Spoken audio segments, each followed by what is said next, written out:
जो अधर्म की कमाई से, अधर्म की कमाई कैसे होती है? जहां हमारा धर्म कहता है कि ये नहीं लेना चाहिए, हम उसे लेते हैं। जहां हमारा धर्म कहता है ये नहीं करना चाहिए, उसे हम करते हैं और फिर वो अर्थ लेते हैं। कई तरह के अधर्म की कमाई होती है। इसको हमने देखा भ्रमण के समय में। जैसे कहा जाता है कि आपका ब्लैक व्हाइट हो जाएगा, ऐसा हमने नहीं कहीं पढ़ा, शास्त्रों में नहीं पढ़ा, संतों से नहीं सुना।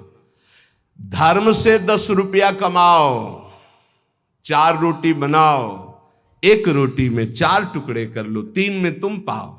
एक गाय को दे दो, कौआ को दे दो, एक भिक्षुक संत को दे दो, एक ऐसे डाल दो, कोई जीव जंतु खा ले, इसे कहते हैं। वो तुम्हारा धन और पवित्र हो गया। पापाचरण करके आओ, 1 लाख में 10,000 दो, नरक जाओगे, क्योंकि वो 10,000 जो खाएगा उसकी बुद्धि भ्रष्ट हो जाएगी। आहार दोष। जब द्रौपदी जी और महाराज युधिष्ठिर और भगवान श्री कृष्ण भीष्म पितामह को घेरे हुए प्रश्नोत्तर हो रहे हैं, तो बहुत शास्त्र का ज्ञान दे रहे हैं, बहुत हजारों प्रश्नों के उत्तर भीष्म पितामह जी ने दिए। तो जब धर्म का उपदेश कर रहे थे तो कहा, रुको पितामह, ये वही बुद्धि है उसी महापुरुष की जो सभा में बैठा था, मुझे वस्त्रहीन किया जा रहा था, मैं चीख चीख के पूछ रही थी क्या ये धर्म है? उस समय ज्ञान तुम्हारा कहां चला गया था जो आज ज्ञान उपदेश कर रहे हो? तुम मुस्कुराए और कहा, बेटी तुम्हारा प्रश्न धर्मयुक्त है। वो सब बह गया। 6 महीने बाणों की सैया पर वो खून बह गया है। इस समय मैं शुद्ध हूं, जो प्रश्न करोगे ठीक धर्मयुक्त उत्तर होगा। उस समय पापी दुर्योधन का अन्न खाने से मेरी बुद्धि मलिन हो गई थी। उदाहरण दिया कि एक परमहंस जी जंगल में कंदमूल फल खाकर रहते थे। एक दिन राजा की दृष्टि पड़ी, श्रद्धालु था, साष्टांग दंडवत की महाराज महल पधारी और अपने चरणामृत से, चरण रज से महल को पावन करें और प्रसाद पाए। मना कर दिया, हम तो कंदमूल फल खा गए। चला, दूसरी बार फिर आया, तीसरी बार फिर आया। मन में आया चलते, ठीक है। राजा बहुत प्रसन्न हुआ, आदर के साथ ले गया। महारानी ने स्वयं बनाया, महाराज संत भगवान ने पाया, गए। अब जब जंगल में आए तो मन नहीं लगा भजन में। कहां सूखे कंदमूल फल और कहां रसीला वो भोजन राज परिवार का और रानी के हाथ का बना। अब तो अच्छा दृश्य देखने की इच्छा नहीं होती हो, गुलरी पाकर यही फल जंगली।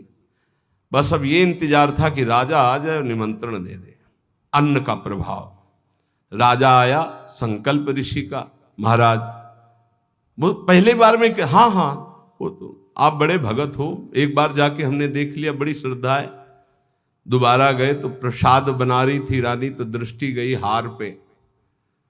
हार श्रृंगार उसमें रखा हुआ था, पेटी से खुल अपनी झोली में डाल लिया, बैठ गए, प्रसाद पाया, चले आए, झोली टांग दी। सायंकाल रानी जब श्रृंगार के लिए बैठी तो देखा और पेटी खाली, हार नहीं। तो उनका, महाराज यहाँ किसी चोर का प्रवेश है नहीं, आपके वही सन्यासी जी जो आए थे वही ले गए। ऐसा नहीं, वो तो बहुत त्यागी वैरागी, वो हार क्या करेंगे? बोले हमारी दास दासियां, निजी दास दासियां, ये कहीं बाहर नहीं जाती हैं, तो ये क्यों चोरी करेंगे? इनका और कोई है नहीं, ये तो हमारी सेवा में रहती है। राजा को भी पक्का प्रमाण लगा कि संत, पर उन्होंने कहा नहीं, हमारे संतों की अवहेलना होगी, आप इस शब्द मत उच्चारण करो, मैं दूसरा बनवा देता हूं। 2-4-5 दिन वो उपवास किए संत भगवान। तब उन्होंने जंगल से फल लाने की सोचा, झोली में हाथ डाला तो देखा वो हार। तो उनका ये हार कैसे आ गया? ओ, मैंने चोरी की, ये कितना निंदनीय मेरी बुद्धि हो गई, कैसे मैं निकृष्ट हो गया। हार लिया और ऐसे, मैं चोर हूं, मैं चोर हूं, वहीं से कहते हुए राज दरबार में, मैं चोर हूं। महाराज उतरे, दंडवत किया, कहा महाराज आप चोर नहीं हो। नहीं मैं चोर हूं, मैंने हार चोरा। बोले महाराज मैंने परीक्षा के लिए आपकी झोली में डाला था और उनको ऐसे ले गए, कि सभा को कहीं ये ना लगे कि संत ऐसे होते हैं। एकांत में ले गए और बोले महाराज आप ही चोरी करने वाले, आप ही ईमानदारी से वापस लाने वाले, मेरी समझ में नहीं आया। तो बोले शास्त्रों में जो लिखा है, आप कल सुने थे चर्चा में, प्रताप रुद्र जी के दर्शन के लिए भी महाप्रभु ने निषेध कर दिया था। राजअन्न निषेध माना गया है अगर वो वैष्णव भक्त ना हो तो। बोले ये राजअन्न का प्रभाव है कि मेरी बुद्धि लुभायमान हो गई और स्वर्ण की चोरी कर ली, कई दिन से भोजन नहीं पाया, वो सूख गया, रक्त जल गया, तो इसलिए अब मेरी बुद्धि शुद्ध हुई। ये तुम्हारे अन्न का दोष है जो हमने 2 बार पाया, उससे मेरी बुद्धि पतित हो गई। तो पहला दोष है आहार दोष, बुरी कमाई का, चोरी के पैसे का, दूसरे के हक का, अन्न या जबरदस्ती कर लेने का, इस तरह का जो धन है उससे जो खान पान है ये बुद्धि को भ्रष्ट कर देता है। जैसे ब्याज दर ब्याज, अब वो आपको पैसा मिलेगा तो फिर वो आपकी बुद्धि में भजन नहीं होने देगा।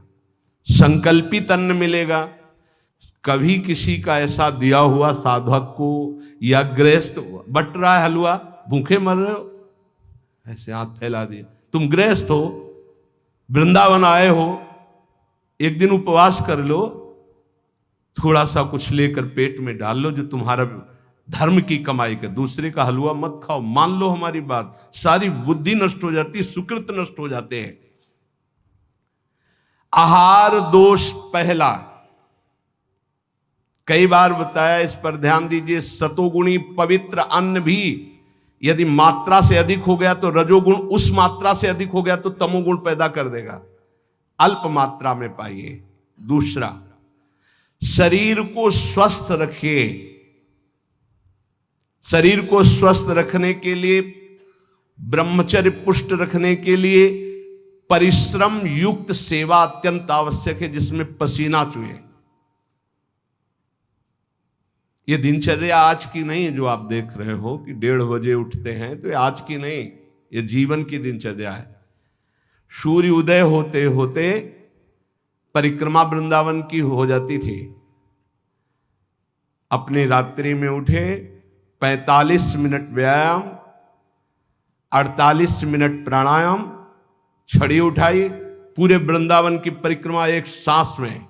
इसके बाद आके श्री जी की मंगला, गुरु जी की सेवा में 9 बजे तक, फिर आके श्रृंगार, फिर गुरु जी की 2:30 बजे रोटी मांग करके एक बार 24 घंटे में, वो भी न सब्जी न दाल।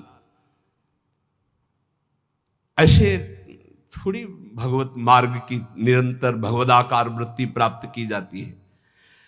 अस्वस्थता ये भी बाधक है, जब तक वृत्ति भगवदाकार ना हो जाए। अगर भगवदाकार वृत्ति है तो कोई फर्क नहीं पड़ेगा।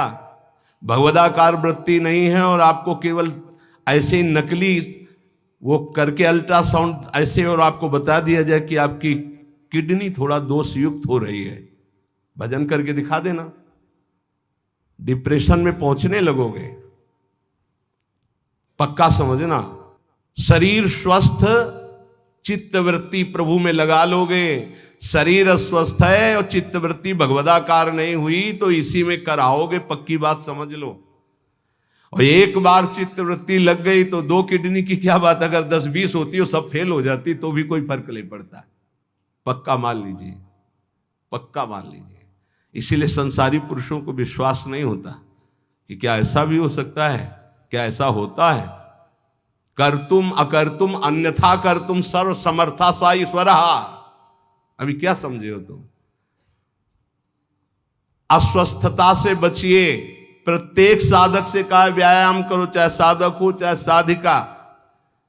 संयम से चलो, व्यायाम प्राणायाम अत्यंत आवश्यक है। ठीक है, आपकी दिनचर्या ऐसी तो समय निकालो, ऐसी दिनचर्या में समय निकालो कि आप व्यायाम कर सको, आप प्राणायाम कर सको। मान लो मेरी बात, आहार अल्प पवित्र आहार है, पक्का, इसमें कोई संशय नहीं, गुरु प्रदत्त आहार है। और अल्प आहार तो शतोगुणी बना रहेगा। दूसरा, व्यायाम प्राणायाम प्रत्येक साधक को करना चाहिए। यह महापुरुषों को देखें, अपने गुरुदेव को भी देखा है, क्योंकि आजीवन हमें संयम पूर्वक भजन मार्ग में बढ़ना है। तो ये दोनों बातें जरूर। तीसरा, आलस्य का त्याग। आलस्य वृंदावन रहते हुए भजन करते हुए भगवत मार्ग में आपके प्रेम क्यों नहीं प्रकट हो रहा? ये सिद्ध महापुरुष के द्वारा बताए हुए। पहला आहार दोष, दूसरा शरीर को स्वस्थ रखो, नहीं तो अस्वस्थता में भजन नहीं होता। किनका? साधक का। तीसरा आलस्य, ये सबसे ज्यादा साधक को परेशान करता है। ये तीन बातें पहले क्यों लिखी गई? अभी और हैं। प्राय साधक को भोजन में स्वाद की बुद्धि रहती है। आलस्य को त्यागिए, नहीं तो प्रेम। काहे को इतना सोते हो? हम तो प्रभु से मनाते थे कि हमें नींद ना आवे, प्रभु मेरी नींद खत्म हो जाए। वो आज उसकी कृपा का फल प्राप्त हो रहा है। हाँ, कि नींद नाम की चीज नहीं है यदि और कोई डिस्टर्ब भी नहीं, कोई परेशान भी नहीं है। ये बस अगर आप ठिकाने देखो, नींद को विश्राम जो इंद्रियों को मिलता है नींद में ना, वो संसार का चिंतन छोड़ने से। खास बात समझिए, 6 घंटे संसार का चिंतन छोड़ के बड़ा फ्रेश लगा, और 6 घंटे अगर भगवान के चिंतन में संसार को भूल गए तो कैसा लगेगा, सोचो। चौथा है प्रमाद। प्रमाद माने जो अभी काम करना है वो कल कर लेंगे, कल कर लेंगे ना। करने योग्य काम को आगे के लिए छोड़ देना और ना करने योग्य काम को तत्काल करना, जबकि साधक इसका उल्टा करता है। करने योग्य कार्य को तत्काल करता है, ना करने योग्य कार्य के लिए उपस्थित समय आने पर भी ओर से टाल देता है, कल देखेंगे। उसके ना करने योग्य कार्य को तत्काल करना और करने योग्य कार्य को आगे के लिए टाल देना, इसे प्रमाद कहते हैं। पुरुषार्थहीनता, जैसे कुछ लोग ऐसे कहते हैं कि अरे वो जब आपकी कृपा होगी तो सब हो जाएगा। हाँ, आकाश से उतरेगी कृपा। तुम्हें कह रहे नाम जप करो, समय से वाणी पाठ में जाओ, समय से ऐसे करो ऐसे, ये कृपा नहीं और क्या? तुमको जो उपदेश कर रहे हैं कृपा नहीं तो और क्या? भगवान गीता में उपदेश कर रहे हैं, शास्त्रों में उपदेश कर रहे हैं, ढूंढ ढूंढ करके हर बात तुम्हारे कान तक पहुंचा रहे हैं प्रभु, ये तुम पर कृपा नहीं है? अब तुम आलस्य करो, प्रमाद करो। बहुत समझ में नहीं आता कि साधक क्या लक्ष्य लेकर के चलता है। पुरुषार्थहीनता है तो प्रेम प्राप्त नहीं होगा। पुरुषार्थ युक्त रहो, एक क्षण भी बर्बाद मत करो, कबहू काल वृथा नहीं जाए, इस पर ध्यान दीजिए। समय बर्बाद मत कीजिए, 1 मिनट आपका बहुत कीमती है। फिर 6वां, अश्रद्धा। श्रद्धा किसे कहते हैं? गुरु और शास्त्र के वाक्य को यथावत बिना विचार किए पालन करना, उसे श्रद्धा कहते हैं। इसके बिना सिद्धावस्था नहीं होती, इसके बिना परम शांति नहीं मिलती। श्रद्धावान लभते ज्ञानम तत्परा संहितेन्द्रिया ज्ञानम लब्ध्वा पराम शांति मचिरेणादि गच्छति। श्रद्धावान ही ज्ञान को प्राप्त होता है, ज्ञानी ही अपनी इंद्रियों को संयम में रखता है, इंद्रियों को संयम में रखने वाला ही परम ज्ञान परम शांति को प्राप्त होता है। प्रथम हृदय श्रद्धा जो करे, सेवकवाणी, प्रथम हृदय श्रद्धा जो करे, आचार्यजन जाय अनुसरे जहां जहां हरिवंश के, तब बात बनती है। भवानी शंकरो वंदे श्रद्धा विश्वास रूपिणो याभ्याम बिना न पश्यन्ति सिद्धा स्वांता समय। कह रहे हैं ऐसा करो, बिल्कुल नहीं सुन रहे तो क्या है? अश्रद्धा। ये तुम्हें प्रेम प्राप्त नहीं होने देगी, ये भगवदानंद की अनुभूति नहीं होने देगी। को चारो पूरी रहो जगदीश गुरु तन बासे रहो नियारो। कहे कबीर सुनो भय साधु सब घट देखन हारो। जन्म अनेक दगा में खोए बिनु गुरु बाजी हारो। मन रे अब की बेर संहारो। चाहे जितना तुम पुण्य करके चाहे जिस लोक में जाओ, तीनों लोकों तक काल का नगाड़ा बजता है, हर समय वो विनाश लीला करता रहता है। सब काल का चारा है, कोई नहीं बच सकता। जैसे हरिवंश प्रपंच बंच सब काल ब्याल को खायो। यह जिय जान श्याम श्यामापद कमल संगी सिरनायो। गुरुदेव ने जिसको स्वीकार किया और जगदीश का ज्ञान प्रदान कर दिया, कबीर साहब कहते हैं भाई सुनो, वही विजय प्राप्त कर लिया जो घट घट में सबको आराध्य देव माना, हर घट में हमारा आराध्य देव विराजमान है, वो जीवन मुक्त हो गया। इस शरीर का धारण करना मानव देह का यही सफलता है। नाम जप करते हुए सब में भगवत भाव करके अपने आप का उद्धार कर ले। समझो रे भाई, समझो रे, अरे हिया नहीं रहना, करना अंत पयाना। जाना है भाई, जाना है, मरना है भाई, मरना है, आज नहीं तो कल मरना है। गंदे विषय सेवन करके नहीं, भगवान नाम जप करके, अच्छे आचरण करके, भगवत प्राप्ति करके मरना है। यदि हम इस मनुष्य शरीर से भगवत प्राप्ति नहीं कर पाए तो हमारे दुख का अंत नहीं होने वाला। प्रेम भक्ति की रीति समझ कर हित सो राम रिझावे, गोविंद के कौतुक गुण लीलाता को ध्यान लगावे। सेवा सुमिरन बंदन अर्चन नौधा सो चित लावे, अब की अवसर भलो बनो है बहुरी दाव कब पावे। भजन प्रताप उतरे भव सागर उर आनंद बढ़ावे, साधुन की संगति को साबुन लेकर ममता मैल बहावे। हे भाई, बिना प्रेम भक्ति के भगवान की प्राप्ति कठिन है। गोविंद के चरणारविंद का आश्रय लेकर नाम जप करते हुए जो लीला गाते हैं, अर्चन बंदन करते हैं, नौधा भक्ति करते हैं, उनके हृदय में प्रेम लक्षणा भक्ति जागृत होती है। ये प्रेम लक्षणा भक्ति साधु संग से आती है।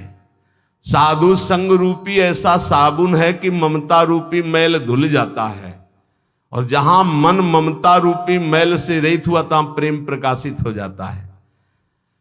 प्रेम प्रकाशित होने में जो बाधा है, भक्ति करते हुए और साधु संग करते हुए भी यदि प्रेम प्रकाशित नहीं हो रहा तो ये कुछ बाधाएं इसमें वर्णन की गई हैं। ध्यान से सुन लो और इनको कभी करना नहीं तो प्रेम भक्ति जरूर जागृत हो जाएगी। पहला, आहार दोष। ध्यान में बैठा लो या लिखते जाओ। आपको साधु संग मिल गया है, नवधा भक्ति कर रहे हैं, लेकिन प्रेम नहीं प्रकट हो रहा है। जैसे आप वृंदावन धाम वास कर रहे हैं, सत्संग कर रहे हैं, नाम कीर्तन कर रहे हैं, प्रेम नहीं प्रकाशित हो रहा है, तो इन दोषों को देख लो आपके अंदर है क्या। पहला है आहार दोष। आहार दोष बुरी कमाई से जो अन्न आता है वो बुद्धि को भ्रष्ट कर देता है।